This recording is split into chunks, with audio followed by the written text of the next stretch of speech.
unfortunately, James is under the weather, so James is not here tonight. But we do have the other star of the movie, Mr. Dylan O'Brien. Hello, sir. How are you? How are you, my friend? You got some physical comedy chops. Oh yeah, I'm gonna be working it hard tonight. Yeah, yeah. Exactly, got the whole thing going. So this movie is amazing. Now tell me, what was the genesis of you coming into this, and what do you know about No the idea. genesis? That's a James question. Oh, okay. So thank everybody. You got anything? No. Of me coming to it, I mean, yeah, it was just something that honestly got kind of sent in like a grouping of scripts, which is unusual. Like it wasn't like unusually sort of like you know, or particularly like highlighted, and I just luckily kind of went through them, and I read this and I couldn't put it down, and Nice. I was so struck by it, and I immediately just sort of did a dive on James and watched his first film and just thought he had the makings of like such a brilliant filmmaker, and I thought the script could be so special. And I really loved, I mean, there's a lot of human elements that were very personal for me that I just felt I spoke the language of, got it, understood the humor to it, the tone, balancing that. Thought those things were so special. I love those things in films, you know, so I just thought getting the chance to be a part of something like that. I honestly, I thought it got accidentally sent to me. Like I was like, it makes no sense that this is like available and it's like in my inbox. I'm not kidding. I still, can't believe it. That's great. So what was the process? What was your process with James? I mean, because every director obviously works different and every actor works different. Yeah. How did you? Because your connection and your chemistry is so through the roof on this movie. Thanks. Like, how did that work? Like, just coming into this. We hate each other. Oh, I knew it. And that's always the fire. There you go. No, but Exactly. you know, it is amazing because I mean, as you know, it's like you can't force something like that. No matter how many, you know, chem reads or whatever you do, it's just sort of like one of those intangible things, right? So, I think we just got really lucky. We had a little bit of time on our side. It's really funny. We initially, because we were struggling to get someone to finance the film, it ended up being like years. That actually, I think we talk about it now, like really ended up lending itself. It went a long way in terms of informing like our friendship. Yeah. And just had a real foundation of trust when we first got, you know, cameras rolling, right? So I think we just, as people, had so many conversations and just, you know, even just on an update call of him like calling me being like, yeah, so you know, still no one's biting. And then we would talk for like an hour or two or whatever and just like shoot the shit, you know, and that goes a long way. And you can't predict that stuff, but I think it's also, I'm going to give him all the credit in the world in every area that I can, because he made this entire movie like by hand. It starts with the writing, you know? I mean, those characters were jumping off the page from the first time I read the script. It was so potent. I just felt like the contrast of like each of their natures was just like really brilliant, and it just worked. You know what I mean? It was so specific. He loves specificity, and I think that goes a long way into achieving, you know, an authentic rapport. Well, I mean, speaking for James, since he's not here, Yeah, I'm just really curious. Like, do you know what his inspiration was for this story? In general? Yeah. Oh my God! If I tanked this, we've done this so much at this point. It's not being taped. He So watches if you it. screw Yeah, up, no he's one will like, know. "You didn't know?" I think that he would say he grew up in sort of the generation. We're the same age, by the way, me and him. Not him and I. I was like, me and you. I look good. Oh, You boy. did too. I've had a hard life. Exactly.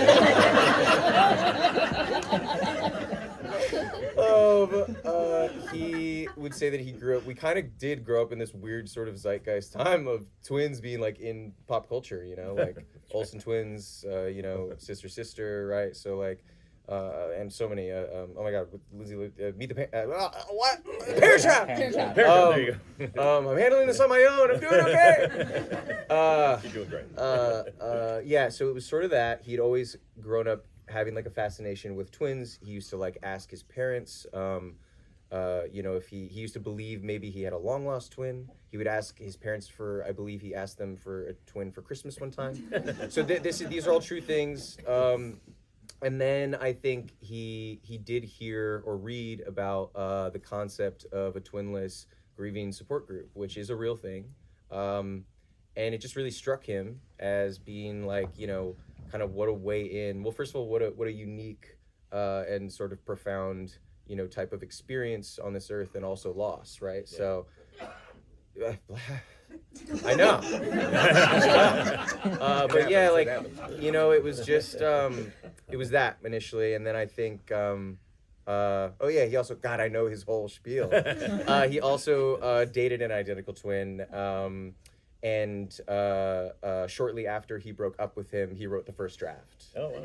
Oh. He's still alive. I did the whole thing. I nailed it. David here? Yeah, Alyssa, nailed that, right?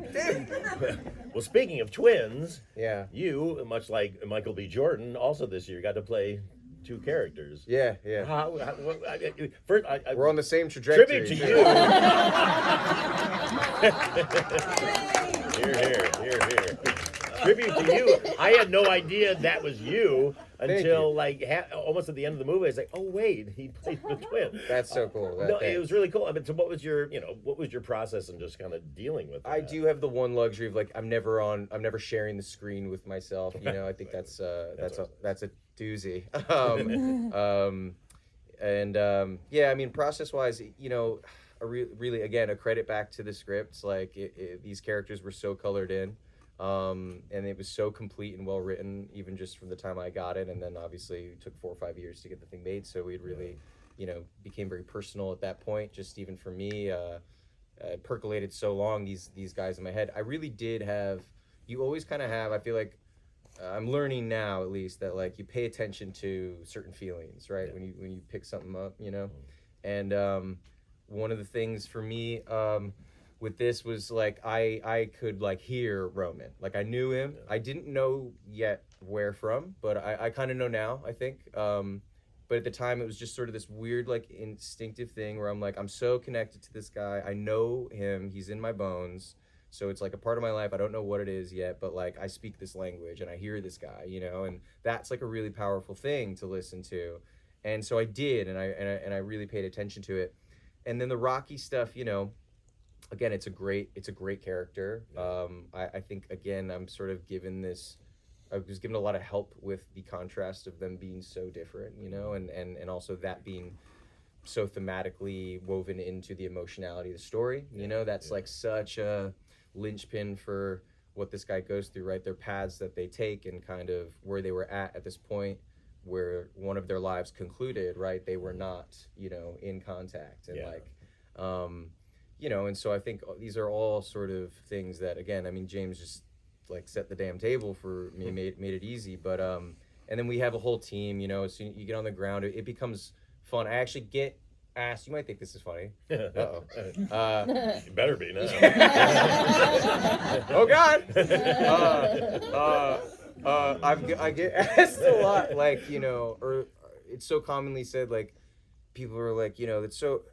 How did you make them so different? They're like such different, you know, I thought you were 2 different human beings. And I was like, well, that's so funny because we're in actors, like we play different characters in different things, but then when they're in the same thing, people are like, how did that happen? You know, and so I was like, it's not that it wasn't hard or anything, but I guess more of the focus and more of the challenge for me was not so much having fun with the kind of differences in them, in how they each grew up and evolved, right, at different paces. But it was actually more so really wanting it to still be viable that they were once like indistinguishable. You know, that was the, because they were already so different. They were different on the page. You know, they're different in the story. That's what the story is, right? And like, so if anything, I was like, damn, I don't want people to think that it's 2 different actors and 2 different people, and like that they're not even twins. You know what I mean? So that was actually the. But it's cool. I mean, I've known different twins or seen twins, and some twins want to be exact copies of each other, and some just want to completely separate from the other one. Sure. So I thought it was cool to kind of make that choice with this. Appreciate it. Thanks. Yeah, and so I mean, what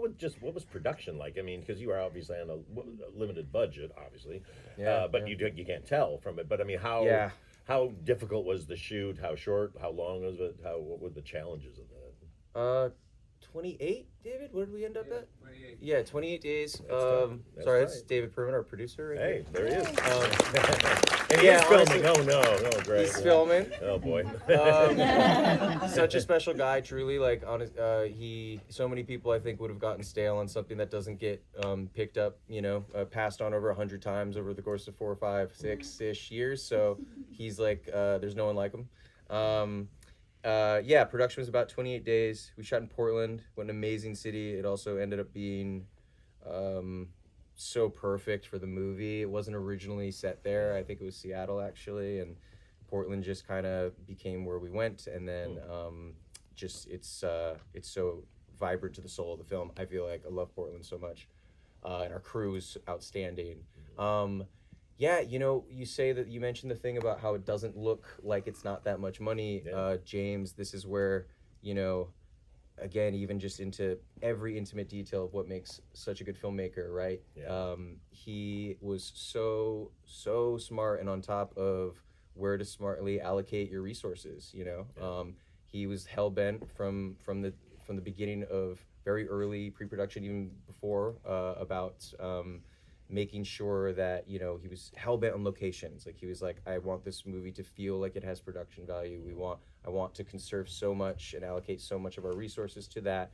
And that's like a science. That's not an instinct that a lot of filmmakers have, especially not uber experienced ones who've made a ton of films.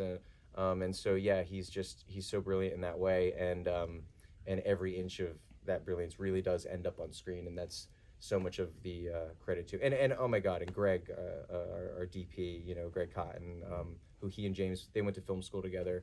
They shoot everything together. They have a great rapport.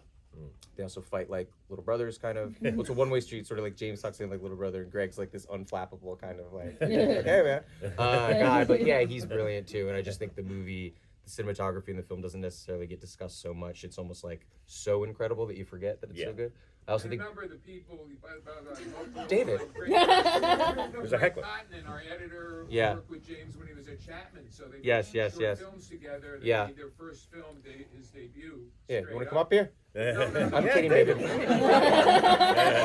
we have a chair, we bring you up. David got a cheese board too, by the way. Outside. I'm not kidding. That was the big surprise. Ah, you shit. just ruined it, Dylan. So sorry.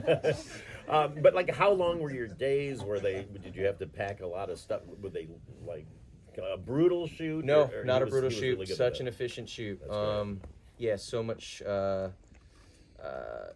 efficiency in terms of his setups, his intentionality and precision with his shot listing, his commitment to sometimes just only doing a setup for a scene and having that be, I've seen even very experienced directors. I'm kidding. Get like The worst. yeah, the worst with that. Get like nervous about coverage. You know what I mean? It's like a very common thing. It's not easy. Like you got. It's a pressure-packed environment, right? You got people looking over your shoulders. Money's on the line, and he was so precise with his shots and exactly what he knew. So it was very minimal setups throughout the day, and you could really allocate all the time and energy to performance and just swimming in that beautiful script and those words and doing them justice. And as an actor, that's the greatest gift. You're never sort of just floating, not knowing when you're going to be out of a scene, not knowing how many setups. Oh, they're actually going to do coverage now, even though they thought they weren't. And now it's going to be 2 more hours. You have to conserve your energy for it. It goes a long way. It really does, in terms of how clear the day is set for you. And then exactly kind of the framework you have to work within, and then you just go, and it's amazing. That's fantastic. Yeah, no, I can tell there. Sometimes I pick up on movies where I go they were doing 16-hour days. Totally. And just you feel that weird energy. Totally. And it just everybody felt very attuned and fresh and on their best game. Yeah. And what was post like? Just the process. How long did it take to put this together once you had it all? Yeah, how long was post, David? A normal 10 weeks, I think, initially, and then I think we definitely had some feedback screenings first with just some friends, and this was we anticipated this to be quite divisive, honestly. I think with the sort of the initial struggle to get it off the ground, and a lot of the feedback of these what are very flawed main characters, right? Like, who doesn't love a flawed main character? I'll tell you who. A lot of financiers these days. Like, they're like, what the fuck is this guy doing? You know, and you're just like, well, but he's lonely. He's you don't see the conceit here, and like they're just like, conceit? What the fuck are you talking about? You know what I mean? Oh no, totally. It's so you really we were anticipating potentially a similar reaction maybe from audiences, and it was like unbelievable to kind of be at Sundance and like finally see kind of the crowd like just like on fire at the movie. Like they were just like so with it, so behind the characters, and you know, it's just so validating in a way. I mean, we thought we were crazy for so long. We were just like, is this like, are we just not seeing it, you know, or do we see something that just no one else is going to see? So yeah, it was an interesting process, and shockingly too, sorry to drone on, a lot of we had a 2+ hour cut actually, which is surprising for a small film on short days. Again, it's a testament to how like efficiently James was able to shoot. We actually had a lot of movie that didn't make it, you know, and these were big conversations, you know, and you're always guessing. You never know what, like, if you're right or not, losing things. It's killing your babies, right? As a filmmaker, it was not easy to have some discussions, and like you're kind of just like, oh my god, are we losing that, you know?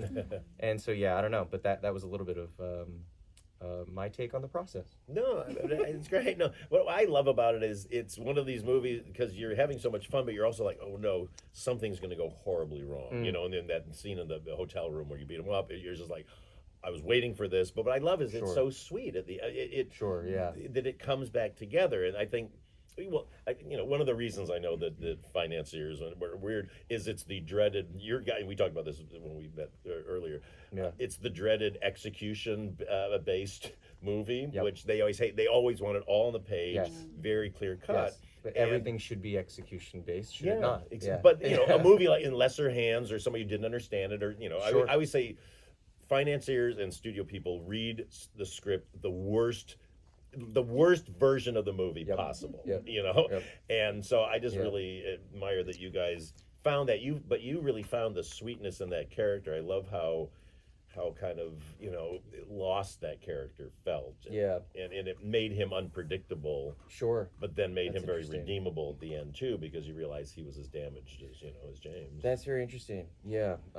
It's so funny. It's almost the job of like executives or financiers to read it not believing in it. Of course, you know, and being like, make me believe in it. Yeah, exactly. Or do the math, show me the numbers, because really what they want is just assurance. And the other thing though is this is what's so cool about art in general, right? But with cinema, and I don't know, my relationship to acting at this point, I have been doing this for 15 years, and I love the fact that sometimes it's one person who can see like one specific version of like a character that can bring it to life in a way that just, it's only that, like, not like it's gonna look different for every human occupying that role, right? So and so this was a pretty extreme case of that, with like James and I kind of meeting, and like, I don't know, just everyone a part of this seeing something in it, right?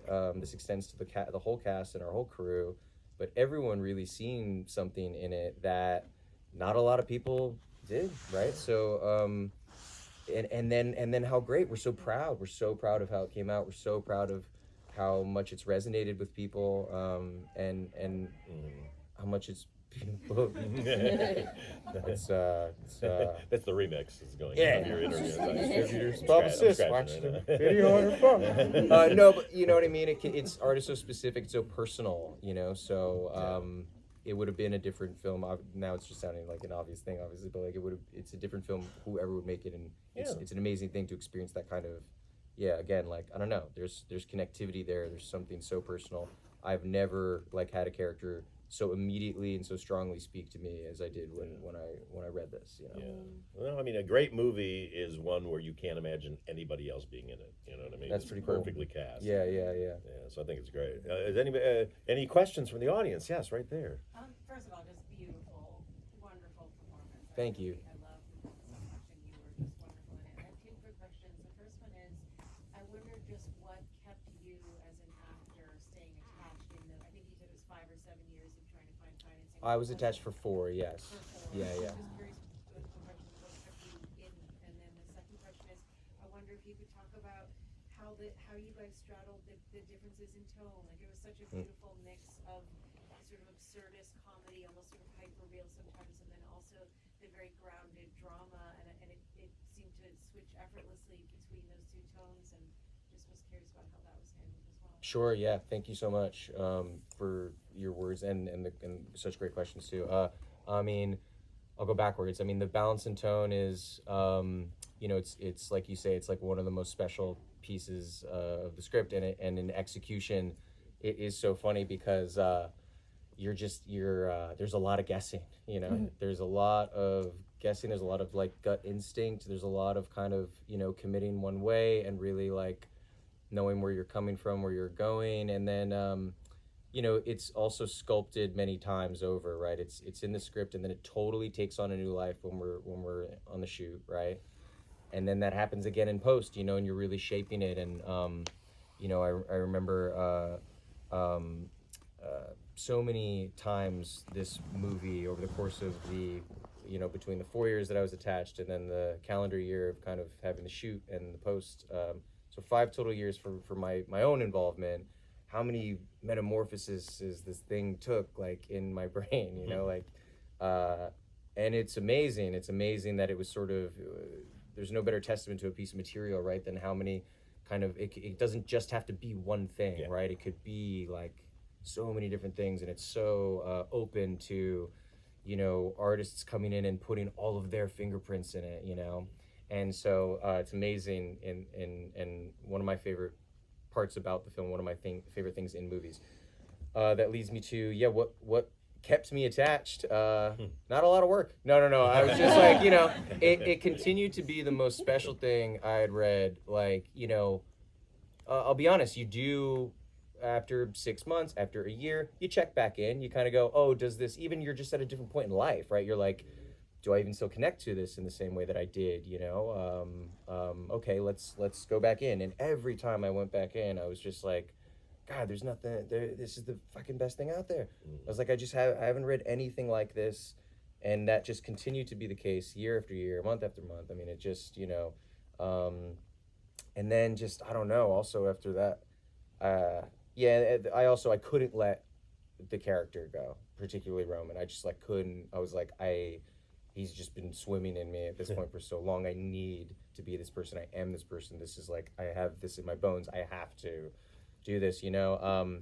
But it is a lot easier said than done now, especially because the movie, like, is great, and like we're getting like great responses, and like that's all great, right?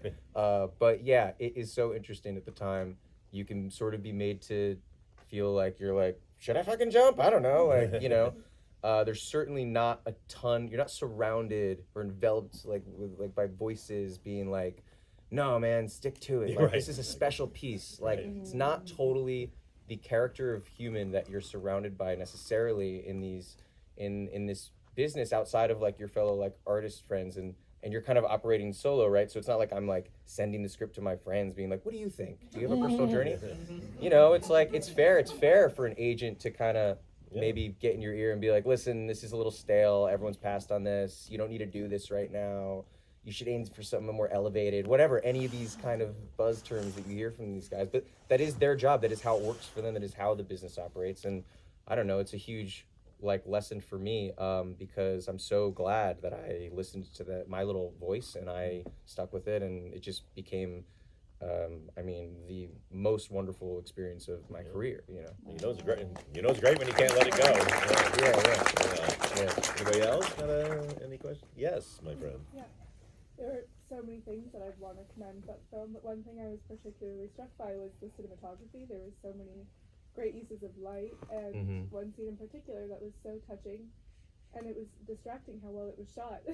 But you were having the moment under the sheet, and it was such a beautiful moment, but it was so also taken away by how great the framing was. And I was wondering, like, how the one eye of each of us. Questions about the shot under the in the bed under the sheets. Yes, exactly. Yeah. And you framed it. I mean, it happened twice, right? Both Yes. as, you know, that couple and then the other couple. Oh, very good. Very good. But I thought it was so interesting, and as you know, I also was like, how do you even set up a shot like that? Like, how do you get a camera in there? And Yeah.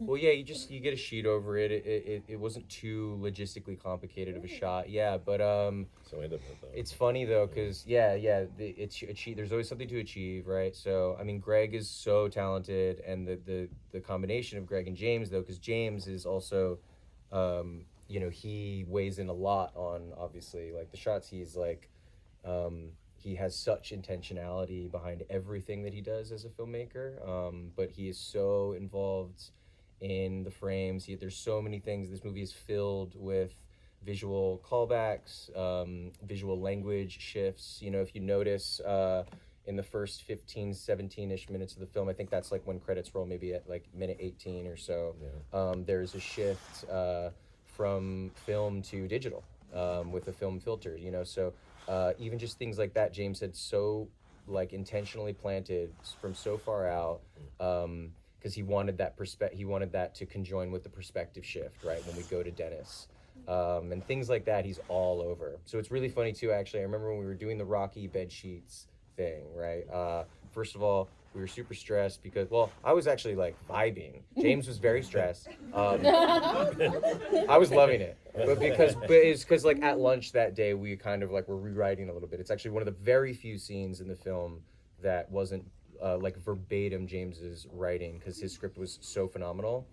And that's a very common thing though, actually, like with scripts, you're very often, especially now, I feel like it's so last priority, so they're very like incomplete. You're very often on set kind of like having a scramble, right? But with James, you know, wrote such an amazing script. This was one scene that we like wanted to punch up a little bit, wanted to make a little more personal. It's such a linchpin of like the movie. You have to be like, yeah, what the fuck? That was an incredible night. Like these guys, I totally get it. I totally get being obsessed with that guy, and then also wondering where he went and what that meant to him and what happened, right? All of this is in those shots. Like literally, even just visually, he was like, I want it to feel like they are literally just like a part of each other. And I remember us being worried, or again, James was very worried about the one eye thing on each side, because he was worried that we'd be losing like performance and I don't know, and then it's just kind of, we did it. It was very special. He was upset about only giving me 2 takes, but like sometimes that's all it is, and sometimes that's all you need. With like it was very connected. Our performances and we had gotten it to a great place on the page, and the shots ended up becoming exactly right. And then the other one that you refer to is echoed. Are you talking about in the tent later when he's copy, or under the sheets later when he's with Aisling with Marcy? Yeah, wonderful. Yeah, nice work. Yeah. And she's wonderful too, by the way. Oh my God, Aisling Franciosi. She was really, who plays Marcy. Effervescent. It was one of the most difficult roles to cast, because it is like it's like a Titanic performance. Like honestly, because it's not easy. It's not easy to have sort of this character introduced as kind of like an intentional, you know, feint of a like surface level character who then becomes, you know, so vital to the second and third act of the movie. It was, she in many ways is the linchpin character of the film. So yeah, she is just, my God, we got so lucky with Aisling. She's incredible. Really wonderful. And she doesn't get enough shots for her performance. Yeah. Yes, my friend. I really like the first shot of the movie. I thought it was really creative. I was wondering if it was like that in the script, because like you get it from the sound. The opening diner shot? Yeah. No, Ask about the opening shot of the movie. Yeah. That was an editorial decision. Which is cool. There was some different versions, and from the script. Sorry, sir. What the hell was the opening?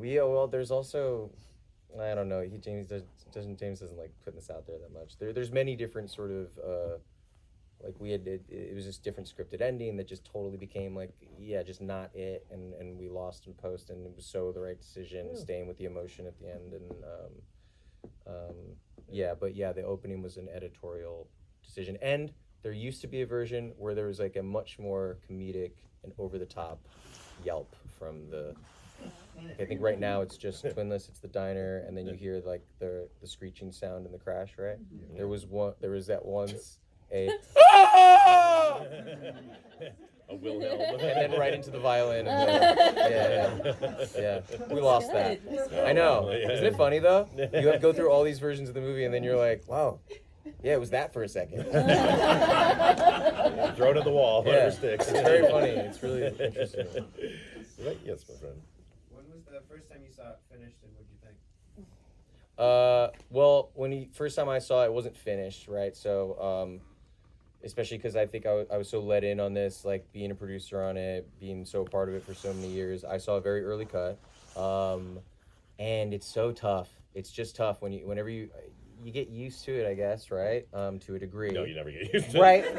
Editor's assembly makes you want to kill yourself. Exactly. And the assembly is tough. It's brutal. I hate watching assemblies. I do not know how directors do it. You go through so many thousands. You good, man? Yeah.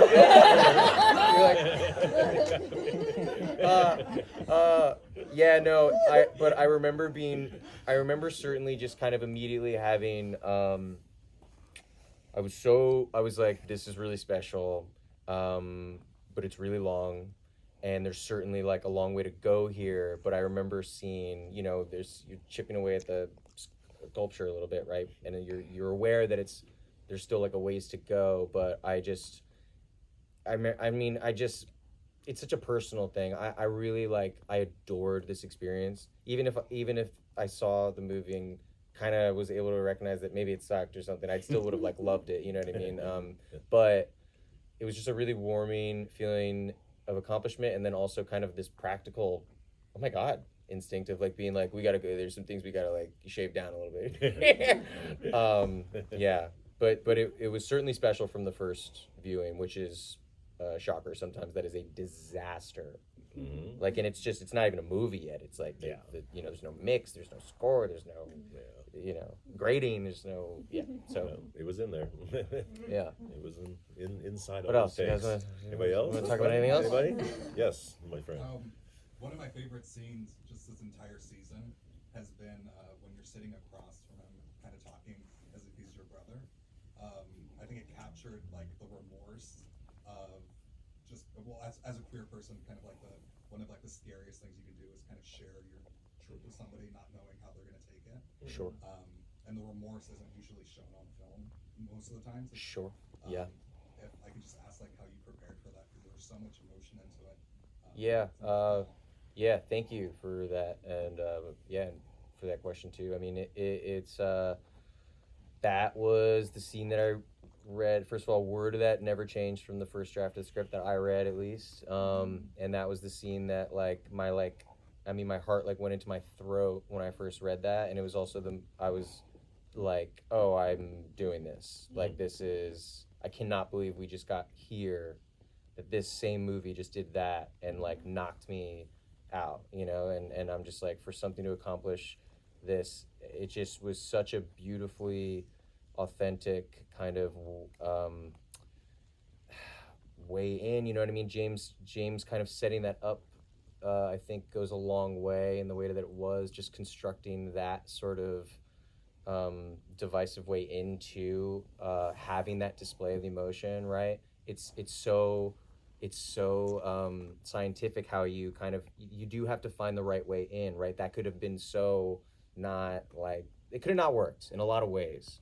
And I think it just always really did with how he set it up between the two characters, how one of them gifts the other one that, right?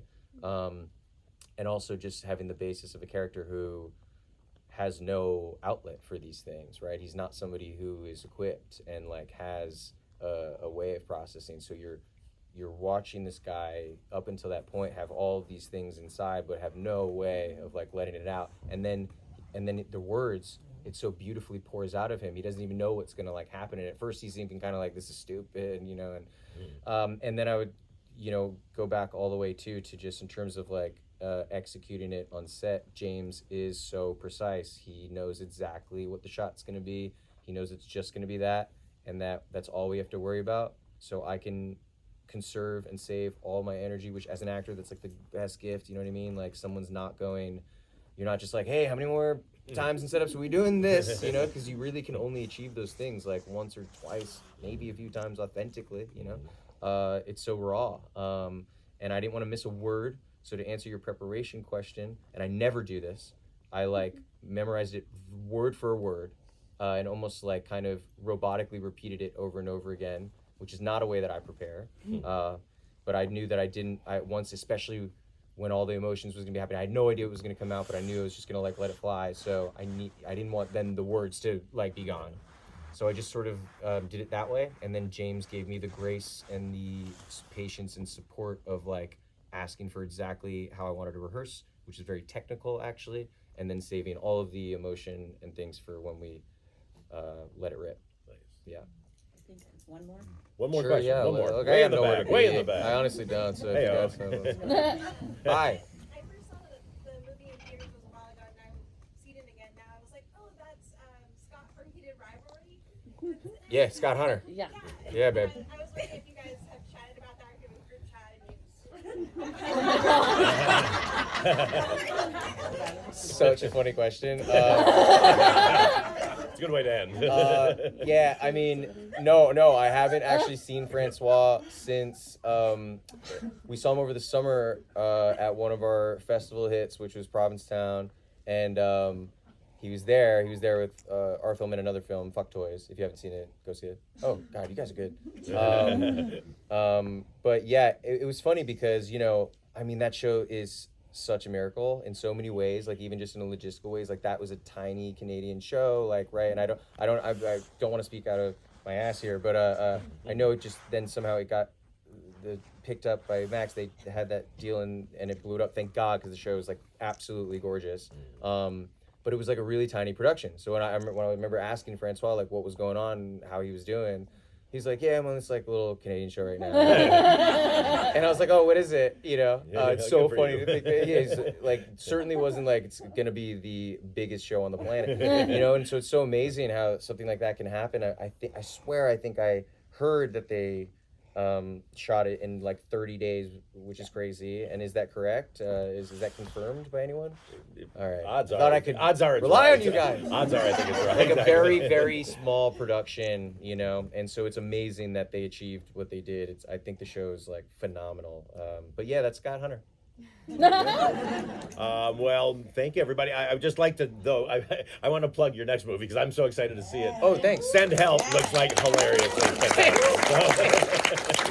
But Dylan O'Brien, everybody. Thanks for being here. Seriously.